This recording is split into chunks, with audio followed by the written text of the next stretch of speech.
Audio Jungle. Audio Jungle. So hello friends, అందరికీ నమస్తే. ఎలా ఉన్నారు? ఈ వీడియోలో మనం ఎడ్యుకేషన్కి సంబంధించి పబ్లిష్ అయిన ముఖ్యమైన వార్తల గురించి తెలుసుకుందాం. అంతకంటే ముందుగా చాలామంది అడుగుతున్నారు, పేపర్ 1లో కానివ్వండి, పేపర్ 2లో కానివ్వండి, మనకి సైకాలజీ సబ్జెక్ట్లో కొన్ని మార్పులు చేశారు. మనకి సైకాలజీ నుంచి 24 ప్రశ్నలు 24 మార్కులు వస్తాయి. పెడగాజీ సబ్జెక్ట్ నుంచి 6 ప్రశ్నలు 6 మార్కులు వస్తాయి. మనకి 6 ప్రశ్నలు 6 మార్కులు వచ్చే పెడగాజీలో ఈ ఐసీటీ ఏ, ఐసీటీ బి అని చెప్పేసి యాడ్ చేశారు.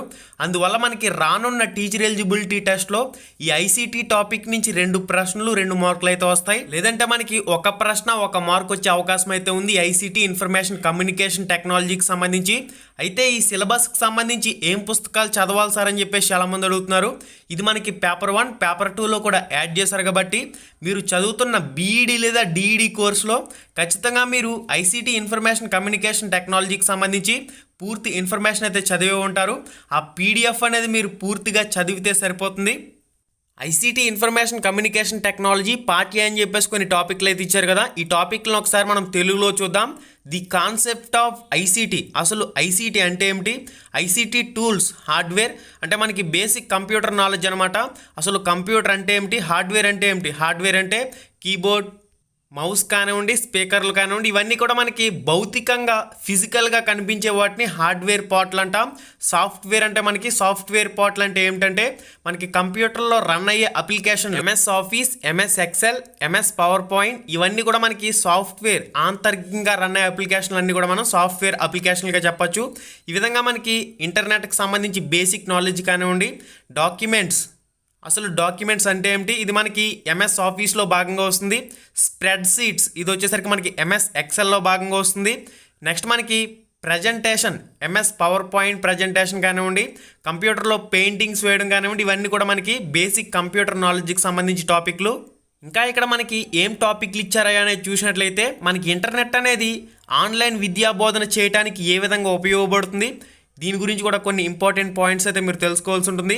నెక్స్ట్ మనకి ఐసీటీ జాతీయ మరియు రాష్ట్ర విధానాలు, ఐసీటీ ఆధారిత అభ్యసన ప్రక్రియలు, అభ్యసనలో పర్యావరణం, విద్య, ఆటల సృష్టి, స్వీయ వ్యాయామ ప్రశ్నలు, మనకి ఐసీటీ పార్ట్ ఏలో ఈ టాపిక్లను అయితే ఇవ్వడం జరిగింది. DEd, diploma in elementary education first year second ఇయర్లో పేపర్ 1 వాళ్ళకి సంబంధించి ఐసీటీకి సంబంధించి క్లియర్గా మీకు పీడిఎఫ్లో ఉంటుంది.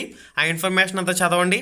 నెక్స్ట్ వచ్చేసరికి ఎవరైతే పేపర్ 2 వాళ్ళు ఉన్నారో వాళ్ళు బిఎడ్ ఫస్ట్ ఇయర్ సెకండ్ ఇయర్లో ఈ ఐసీటీ ఇన్ఫర్మేషన్ కమ్యూనికేషన్ టెక్నాలజీకి సంబంధించి పీడిఎఫ్లో ఇన్ఫర్మేషన్ ఉంటుంది. ఆ ఇన్ఫర్మేషన్ మీరు చదవండి. రానున్న రోజుల్లో మన ఛానల్లో కూడా ఈ ఐసీటీ ఇన్ఫర్మేషన్ కమ్యూనికేషన్ టెక్నాలజీకి సంబంధించి కొన్ని ఇంపార్టెంట్ పాయింట్స్ బిట్స్ వీడియో రూపంలో చేద్దాం. ఇక పార్ట్ బికి సంబంధించి చూసినట్లయితే ఐసీటీ రీసోర్సెస్, హార్డ్వేర్, సాఫ్ట్వేర్ కోసం అన్వేషించడం మరియు ఐసీటీ రీసోర్స్ను స్వీకరించడం. ఆల్రెడీ మనందరికీ తెలుసు హార్డ్వేర్ అంటే ఏమిటి, సాఫ్ట్వేర్ అంటే ఏమిటి, వీటిపైనే ఈ టాపిక్ అంతా కూడా రన్ అవుతుంది. Cyber law and protection free software అంటే సైబర్ నేరాలు జరగకుండా ఎటువంటి సాఫ్ట్వేర్లను ఉపయోగించాలి. నెక్స్ట్ మనకి రుబ్రిక్స్ మరియు డేటా మేనేజ్మెంట్, ఈ డేటా మేనేజ్మెంట్కి సంబంధించి కూడా కొన్ని ఇంపార్టెంట్ టాపిక్లు అయితే ఉంటాయి, అవి అయితే చదవాల్సి ఉంటుంది. నెక్స్ట్ అండి మల్టీమీడియా, ఈ మల్టీమీడియా అనేది మనకి విద్యా బోధనలో ఏ విధంగా ఉపయోగపడుతుంది, మల్టీమీడియా పాఠశాలల్లో నిర్వహించవలసిన చర్యలు, ముందు సమయంలో మరియు తర్వాత ఉపాధ్యాయుడి పాత్ర. ఓకే, ఈ మల్టీమీడియా వినియోగంలో ఉపాధ్యాయుడి పాత్ర గురించి తెలుసుకోవాల్సి ఉంటుంది. ఇక మనకి నెక్స్ట్ వచ్చేసరికి ఉపాధ్యాయుడు వృత్తిపరమైన అభివృద్ధి కోసం ఆన్లైన్ లెర్నింగ్ కోర్సులు, ఉపాధ్యాయుల వృత్తిపరమైన అభివృద్ధి కోసం ఆన్లైన్ లెర్నింగ్ కోర్స్. ప్రజెంట్ ఏం నడుస్తుందయ్యా అంటే ఎవరో కూడా కోచింగ్కి వెళ్ళి చదువుకునే పరిస్థితి లేదు. ఉదాహరణకి మన రామ్ రమేష్ యాప్ని తీసుకున్నట్లయితే ఏ సబ్జెక్టుకి చెందిన నిపుణులు ఆ సబ్జెక్ట్ అనేది బోధించి వీడియో పాఠాల రూపంలో కోర్సును అందుబాటులోకి తీసుకువస్తున్నారు. డైరెక్ట్గా మొబైల్లోనే యాప్లో మీరు కోర్స్ బై చేసుకుని ఇక్కడి నుంచే వీడియోలు అనేది చూసుకునే అవకాశం ఉంది. ఈ విధంగా ఆన్లైన్ బోధన అనేది ఏ విధంగా అందుతుంది అనే టాపిక్లు కూడా మనకి ఇందులో యాడ్ చేశారు. ఇక మనకి ఓపెన్ ఎడ్యుకేషన్ రీసోర్సెస్కి సంబంధించి ఐసీటీ ప్లాట్ఫామ్స్, ఐసీటీ అనేది ఓపెన్ ఎడ్యుకేషన్కి ఏ విధంగా ఉపయోగపడుతుంది అనేది మీరు చదవవలసి ఉంటుంది. నెక్స్ట్ మనకి ఈ టాపిక్లన్నీ తెలిసినవే. నిరంతర సమగ్ర మూల్యాంకనం కానివ్వండి, ఎన్సీఎఫ్ 2005, విద్యా హక్కు చట్టం 2009, ఇక మనకి ఎన్పి నేషనల్ ఎడ్యుకేషన్ పాలసీ 2020, ఈసీసీఈ ఉపాధ్యాయుల విద్య. మనకి కొత్తగా మళ్ళీ ఇంకొక టాపిక్ యాడ్ అయింది చూడండి ఇక్కడ. ఏపీ ప్రభుత్వం అమలు చేసిన కొత్త విద్యా విధానం మరియు కార్యక్రమాలపై దృష్టి పెట్టండి అని చెప్పేసి కూడా ఇచ్చారు. ఓకే ఫ్రెండ్స్, ఓవరాల్గా మనం చూసినట్లయితే ఇన్ఫర్మేషన్ కమ్యూనికేషన్ టెక్నాలజీకి సంబంధించి బేసిక్ నాలెడ్జ్ని అయితే యాడ్ చేశారు. మీరు ఏం పుస్తకాలు చదవాలంటే మీకున్న డిఎడ్ బిఎడ్లో ఉన్న పుస్తకాలు చదవండి. ఓకే, నాకు ఈ ఇన్ఫర్మేషన్ సరిపోదు, ఇంకా ఎక్కువ కంటెంట్ కావాలంటారా? మీరు degree first year, degree second year, degree third year, మీకు తెలిసిన వాళ్ళు ఎవరొకరు ఉంటారు కదా, వాళ్ళు సెమిస్టర్ ఎగ్జామ్లు రాస్తారు. ఆ సెమిస్టర్ ఎగ్జామ్లు రాసేటప్పుడు వాళ్ళకి ఐసీటీ సబ్జెక్ట్ అనేది ఉంటుంది. ఈ ఐసీటీ సబ్జెక్ట్ గురించి ఆ డిగ్రీలో చాలా డెప్త్గా ఉంటుంది.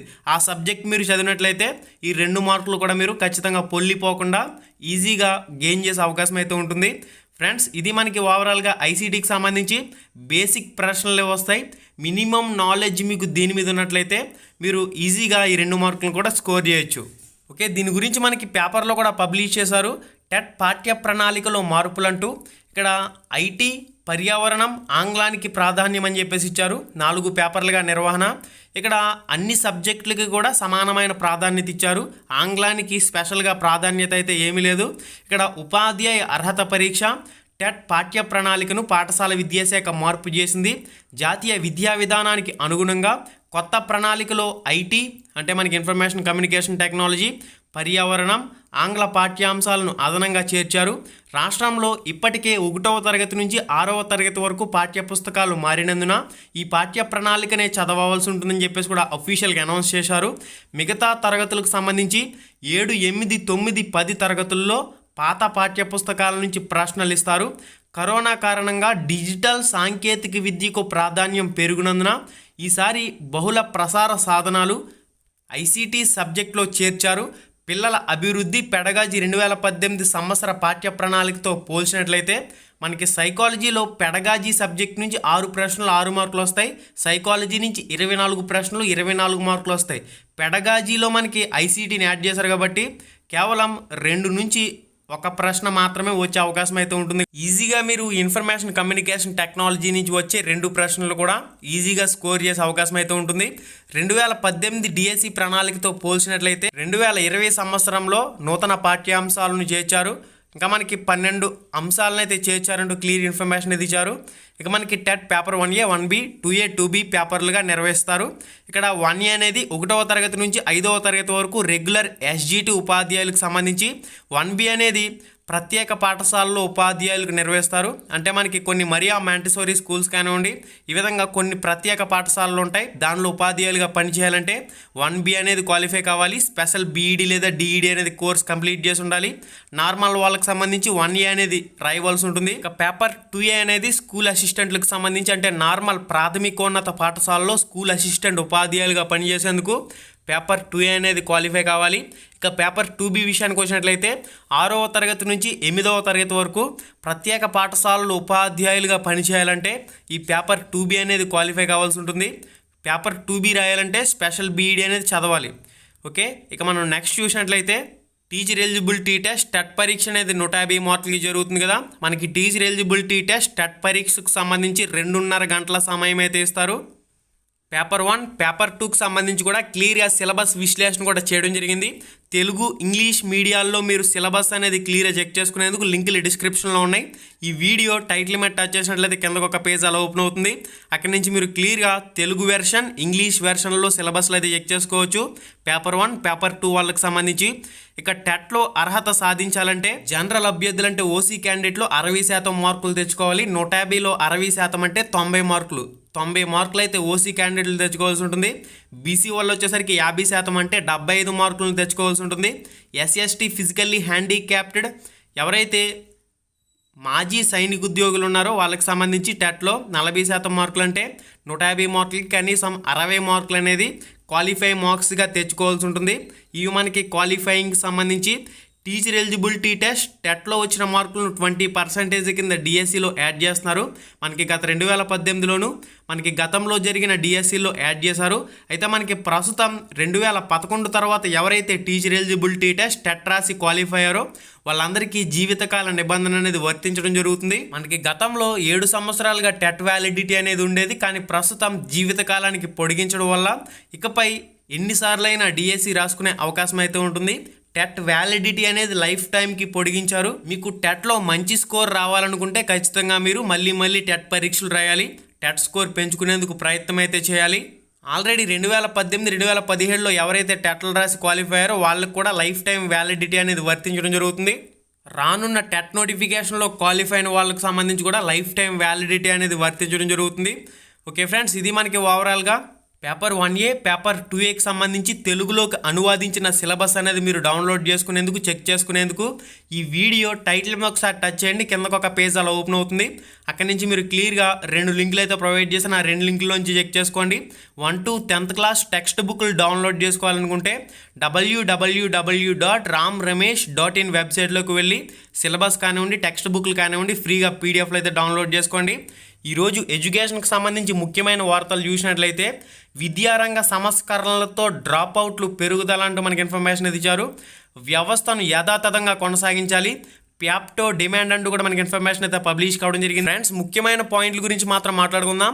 ప్యాప్టో ప్రతిపాదనలు ప్రాథమిక పాఠశాలలకు ప్రీ ప్రైమరీ తరగతులను అనుసంధానం చేసి శిక్షణ పొందిన ఉపాధ్యాయులతో బోధన చేయాలి. అంటే డిఎడ్ వాళ్ళని అంగన్వాడీల్లో పనిచేస్తున్న ప్రస్తుతం ఎవరైతే ఉన్నారో వాళ్ళ స్థానంలో కొనసాగించాలని చెప్పేసి ఇచ్చారు.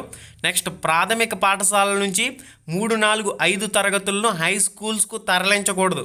అంటే మనకి ప్రస్తుతం 3, 4, 5 తరగతులు ఎక్కడున్నాయో ఆ ప్రాథమిక పాఠశాలలోనే 1 కిలోమీటర్ లోపే కొనసాగించాలని చెప్పేసి ఇచ్చారు. అన్ని ప్రాథమిక పాఠశాలలను కొనసాగించి ఒక హెచ్ఎం పోస్ట్ను మంజూరు చేయాలి ప్రతి పాఠశాలకు కూడా. ఇక్కడ నెక్స్ట్ చూసినట్లయితే ఎన్పిఈ 2021లో పేర్కొన్న విధంగా నేషనల్ ఎడ్యుకేషన్ పాలసీ ప్రకారం ప్రభుత్వ, ప్రైవేటు ప్రాథమిక పాఠశాలల్లో బోధన అనేది మాతృభాషలోనే కొనసాగించాలంటూ కూడా మనకి ఇన్ఫర్మేషన్ అయితే ఇచ్చారు. హై స్కూల్ ప్రస్తుతం ఉన్న విధంగానే సమాంతర మాధ్యమం కొనసాగించాలి. విద్యార్థుల సంఖ్య 400 దాటిన హై స్కూల్స్తో పాటుగా హై స్కూల్స్లో ఆ మండలానికి సంబంధించి తప్పనిసరిగా +2 తరగతులను ప్రారంభించాలంటూ కూడా మనకి ఇన్ఫర్మేషన్ అయితే ఇచ్చారు. 26,000 ఉపాధ్యాయ ఖాళీలను డిఎస్సి ద్వారా నియమించాలని చెప్పేసి కూడా చాలా క్లియర్గా మెన్షన్ చేశారు. మనకి ఆంధ్రప్రదేశ్ రాష్ట్రంలో ఎస్జిటి ఖాళీలు అనేవి 16,000, స్కూల్ అసిస్టెంట్ పోస్టులు, ఇతర పోస్టులు కలిపి 26,000 వరకు ఖాళీలు ఉన్నాయని చెప్పేసి మనకి క్లియర్ ఇన్ఫర్మేషన్ అయితే ఇచ్చారు. ఈ పోస్టులను భర్తీ చేయాలని డిమాండ్ చేశారు. మనకి టీచర్ ఎలిజిబిలిటీ టెస్ట్, టెట్ సిలబస్ని విడుదల చేయడం ఒక మంచి విషయం అని చెప్పుకోవాలి. విద్యార్థులందరూ కూడా ప్రిపరేషన్లో నిమగ్నం అవుతారు. మనకి ఖచ్చితంగా 90 రోజుల తర్వాత టీచర్ ఎలిజిబిలిటీ టెస్ట్, టెట్ పరీక్షలను అయితే నిర్వహిస్తుంది ప్రభుత్వం. ఈ 2021 సంవత్సరం ఇయర్ ఎండింగ్ నాటికి డిఎస్సి నోటిఫికేషన్ కూడా విడుదల చేస్తుంది ప్రభుత్వం. అందువల్ల ప్రతి ఒక్కరూ మీ ప్రిపరేషన్ని యథావిధిగా కొనసాగించుకోండి. ఫ్రెండ్స్, లింక్స్ అన్నీ కూడా నేను డిస్క్రిప్షన్లో ప్రొవైడ్ చేశాను. ఈ వీడియో టైటిల్ మీద టచ్ చేసినట్లయితే కిందకు ఒక పేజ్ అలా ఓపెన్ అవుతుంది. అక్కడి నుంచి మన టెలిగ్రామ్ గ్రూప్లో జాయిన్ అవ్వండి. Daily current affairs website link ఉంది. డైలీ కరెంట్ అఫైర్స్ క్విజ్ ఎగ్జామ్లు అయితే రాయండి. టెట్ డిఎస్సికి సంబంధించి డైలీ ఫ్రీ ఆన్లైన్ మాక్ టెస్ట్లు అయితే జరుగుతున్నాయి. ఈ రోజు నాటికి 163 టెస్టులు పూర్తవుతున్నాయి. ప్రతి ఒక్కరు కూడా టెస్ట్ అయితే ప్రతి ఒక్కరు రాయండి. మీరు టెస్ట్ రాసి లాస్ట్లో ఫినిష్ బటన్ క్లిక్ చేస్తే మీ ఆన్సర్లు అనేవి, మీ రిజల్ట్ అనేది మీకు చూపిస్తుంది. ఈ అవకాశాన్ని మాత్రం ప్రతి ఒక్కరు సద్వినియోగం చేసుకోండి. వెబ్సైట్ రాసుకోండి ప్రతి ఒక్కరు www.ramesheducation.in. ఈ విధంగా మీరు గూగుల్లో చేసిన వస్తుంది. లేదా లింక్ కావాలనుకుంటే నేను డిస్క్రిప్షన్లో ప్రొవైడ్ చేశాను. హాయ్ ఫ్రెండ్స్, మన ఛానల్లో పెట్టే వీడియోస్ని నోటిఫికేషన్ ద్వారా మీ మొబైల్కి పొందాలనుకుంటే రెడ్ కలర్ సబ్స్క్రైబ్ బటన్ మీద క్లిక్ చేసి మన ఛానల్ని సబ్స్క్రైబ్ చేయండి. అలానే పక్కనే ఒక బెల్ ఐకాన్ వస్తుంది, దాన్ని క్లిక్ చేయడం మాత్రం మర్చిపోవద్దు. నేను మీ Ganesh, welcome to Ram Ramesh productions.